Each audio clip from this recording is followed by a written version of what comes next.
obrigado por estar assistindo o canal. Hoje nós vamos falar sobre 3 fundamentos da fotografia, tá? Nós vamos falar sobre abertura, sobre tempo de exposição e ISO, tá? Todos eles estão relacionados, né?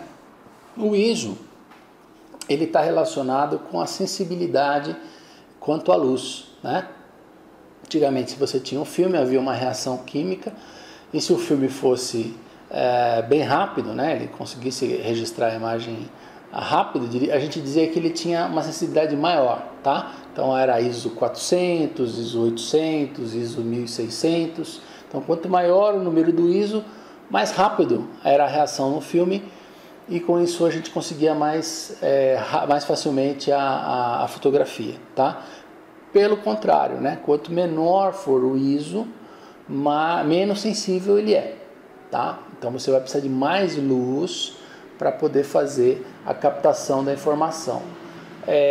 Quando você está fotografando num ambiente bem iluminado durante o dia, com muita luz, você pode usar ISOs mais baixos, né?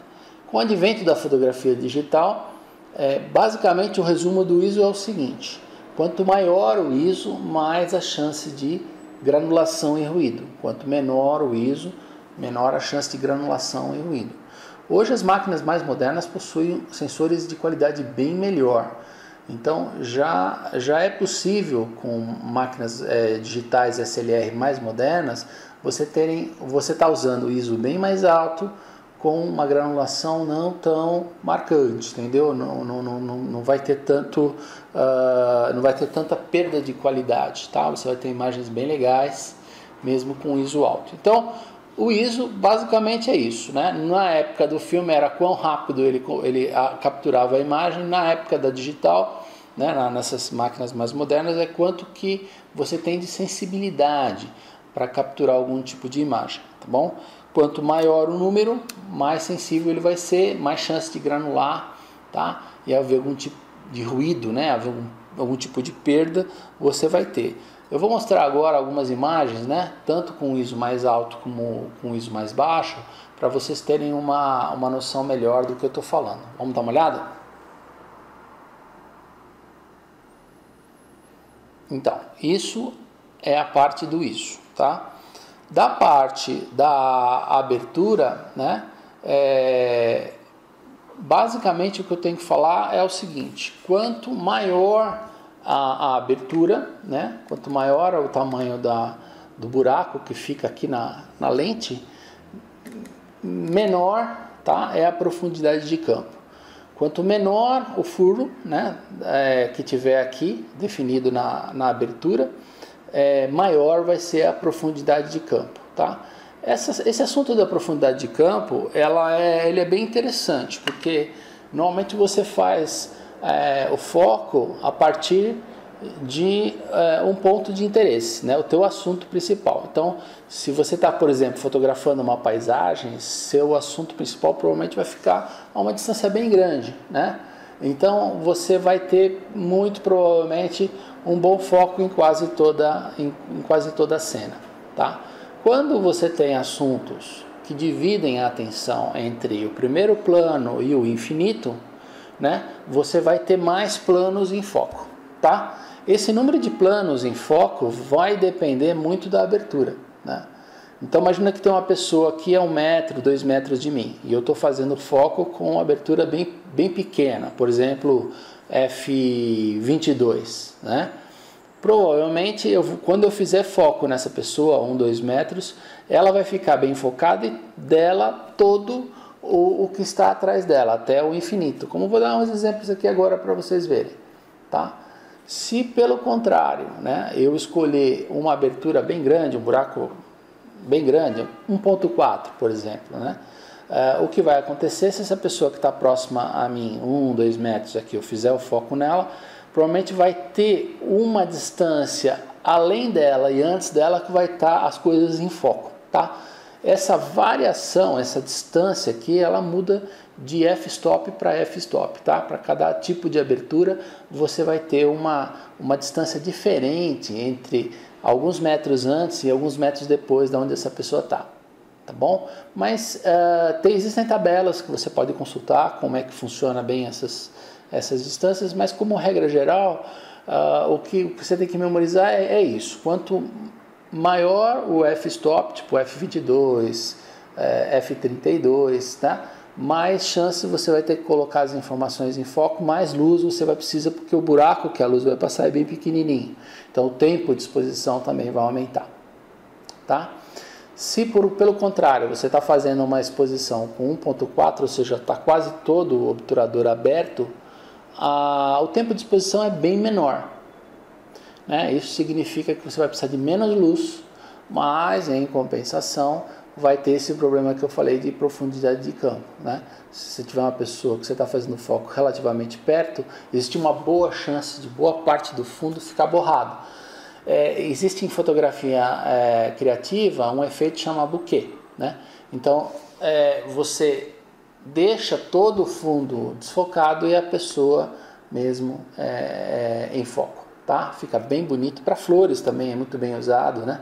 Se é uma flor bem bacana, bem linda, você deixa ela em foco, usa uma abertura bem grande e tudo o resto da composição fica tudo borrado.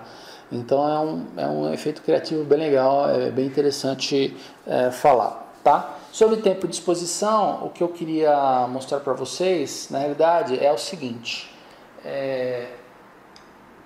Eu particularmente, eu tive uma câmera há alguns anos atrás, bastante boa, né? A gente chama de médio formato, ainda na época de filme, né? Que tinha um corpo grande e você acessava o filme direto nela, né? Então, todas essas coisas que eu estou mostrando para vocês hoje, como mexer na abertura, mexer mesmo no observar o obturador funcionando, tudo isso era uma coisa meio que natural, né? Hoje em dia está mais difícil, porque você pega uma digital, está tudo integrado, não dá para você abrir a câmera para mostrar essas coisas no detalhe. Então eu estou fazendo uma simulação aqui, só para a gente poder pensar junto em como é que a coisa funciona, passar uma ideia de como é que essa coisa funciona, que pode ser útil depois para vocês entenderem como é que algumas coisas no manual são colocadas e às vezes a pessoa não consegue ligar uma coisa a outra. Então, por exemplo, imagine que esta caixa aqui, tá? Esta parte aqui de dentro é meu sensor digital, tá? Essa parte aqui com alumínio, imagine que é o sensor, é o espelho da máquina, tá? Que se levanta. E aqui na frente de tudo a gente tem uma objetiva, tá? Então, como é que começa a foto?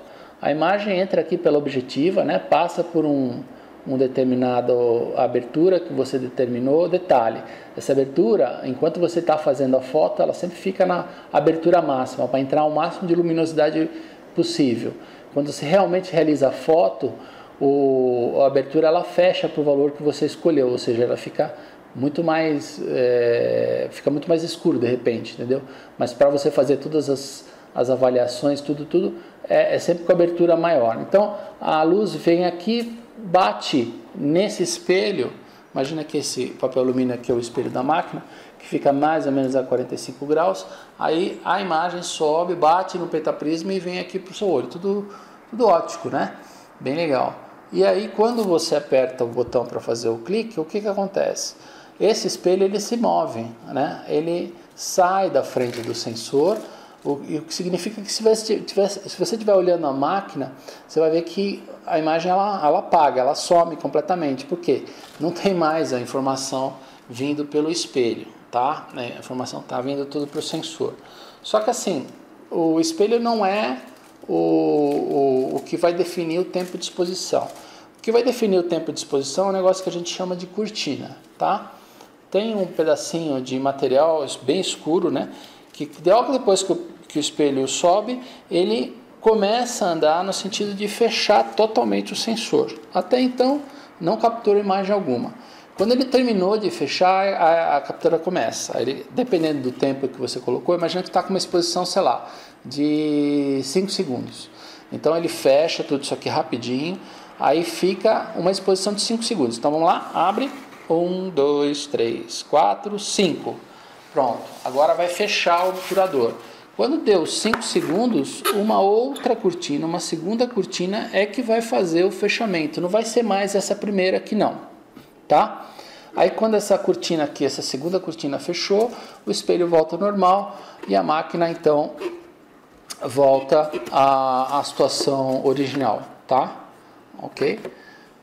Então é assim que funciona, tá? O sensor ele é controlado por duas cortinas que funcionam com tempos diferentes, tá? E como é que funciona isso quando você tem uma exposição mais rápida? Eu expliquei agora, por exemplo, para 5 segundos, né? Numa exposição muito rápida, o que acontece? O espelho sobe, tá? E como eu expliquei inicialmente, o sensor precisa primeiro ser completamente fechado, tá? Uma vez fechado, aí sim começa a foto propriamente dita, né? Então, imagina que seja 1 sobre 4.000 segundos, né?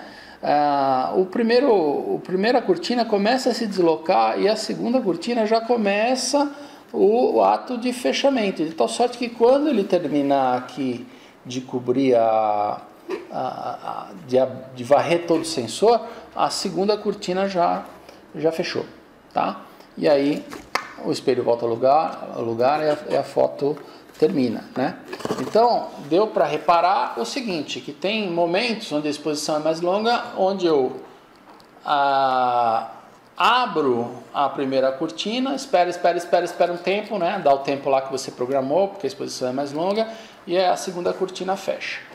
Quando é uma exposição rápida, mal a primeira cortina anda, a segunda já está se fechando, tá certo? Isso tudo para viabilizar o quê?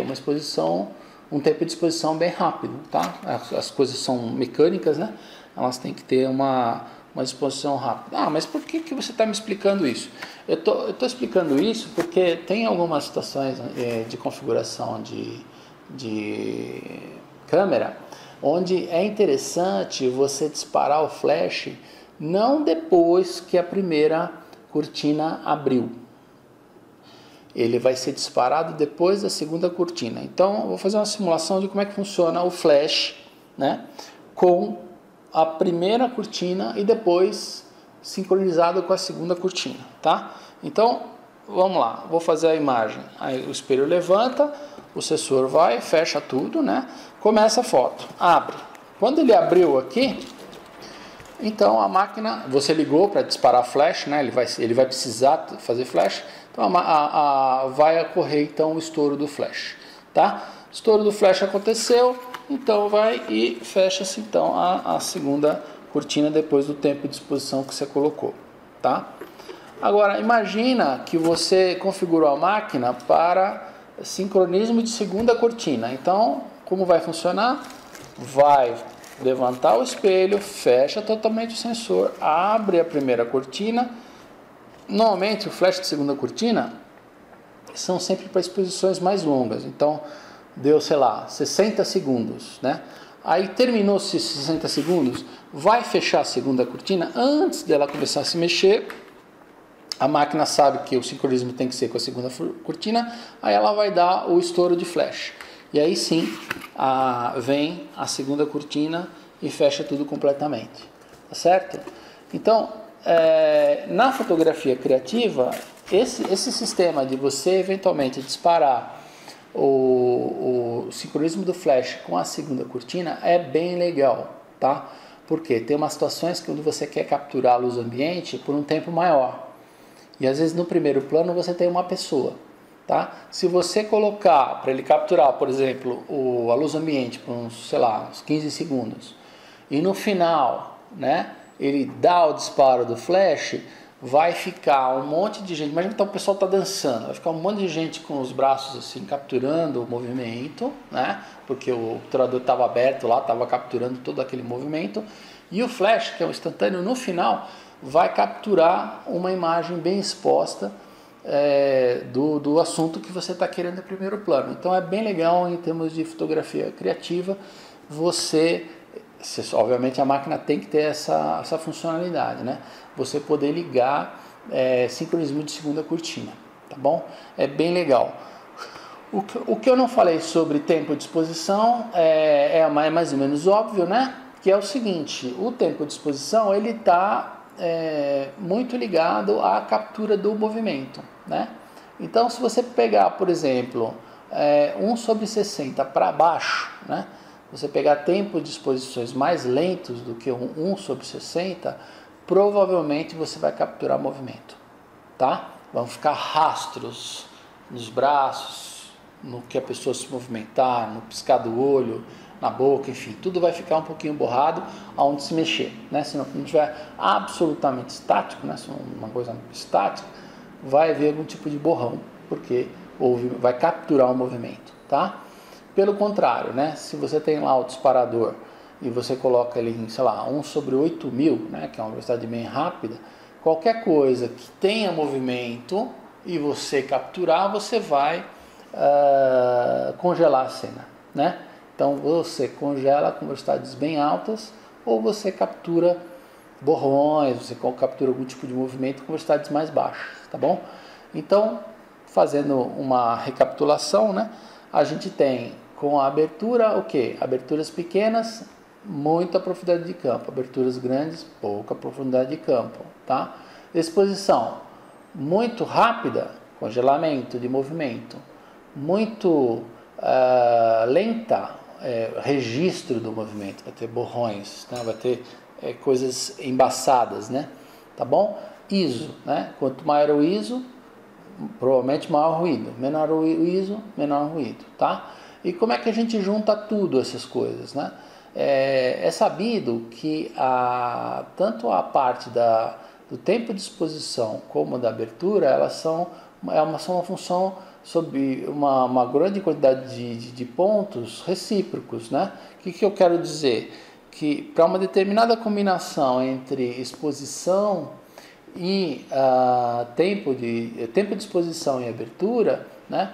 Você tem então você tem uma coisa que eles chamam de valor de exposição, exposure value, né? Então é uma combinação entre o tempo, né, de exposição e a abertura. Então se eu fechar o buraquinho um pouquinho, só um ponto, né? Provavelmente eu tenho menos luz naquele momento, eu tenho que fazer o quê? Um ponto, eu tenho que abrir o tempo de exposição, entendeu? Se pelo contrário, né, eu abrir um pouco mais o buraco da abertura da câmera, o que vai acontecer? Eu vou entrar mais luz, portanto eu tenho que reduzir o tempo de exposição. Então elas são funções recíprocas, tá certo? Então se você aumenta o f-stop, né, diminuindo o buraquinho, o que vai acontecer? Menos luz, aumentar o tempo de exposição, tá? Se pelo contrário, você está indo em cima do tempo de exposição, né? Você está fazendo cada vez exposições mais rápidas, a sua abertura tem que fazer o quê? Abrir cada vez mais, porque como ele vai pegar a informação de luz bem rápido, não vai ter tanta luz, então eu vou precisar da abertura do diafragma maior para poder capturar mais luz para aquela cena. Quando é que eu uso uma coisa quando eu uso outra? Depende do assunto, né? Então, quando a gente está, por exemplo, querer fazer esporte, provavelmente vai priorizar velocidade, né? Eu estou fazendo retrato, então eu vou provavelmente priorizar a abertura, né? Eu vou querer trabalhar a abertura, essa imagem daquela moça ali fica bonito com o fundo desfocado ou não, né? Então vou tentar trabalhar essas questões, tá bom? Bom, o que eu queria dizer hoje sobre esses 3 itens é isso, né? Abertura, exposição e ISO. Espero que vocês tenham gostado. Dê um like, divulguem. Obrigado e até mais.